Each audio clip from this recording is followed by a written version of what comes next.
Yes and no. Kasi, oo, pag ang nanay talaga nasa bahay, iba yung bonding nila eh. May isa kang moment with your kids na ikaw lang talaga nakakakilala sa kanila. And nababantayan mo sila, natututukan mo sila. Yeah. And yung pag-yes ko dyan, talagang bonggang-bonggang 80-90%. Kasi sa mga growing up years ng bata, dapat talaga nakatutok ka sa kanila as much as possible. Ikaw talaga dapat, hindi ang yaya or hindi. But not that I'm saying na hindi positive ang may yaya ha. Ako very thankful ako sa mga angels ng anak ko kasi andyan dyan sila to tell me what's happening, to tell me kung may sakit ba, or umiiyak, kailangan ako makausap, yung mga ganon.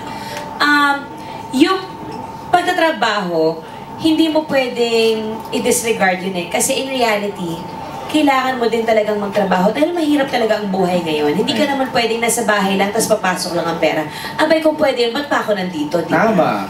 Kasi yun ang dream sa pagiging isang ina. Yung makapagtrabaho ka sa bahay and at the same time matutukan mo yung mga anak mo kasi kailangan ka talaga nila. Pero kids right now, they're very understanding already. They know that in reality, mommy and daddy needs to work for their future, but that's not a reason para hindi mo sila matutukan.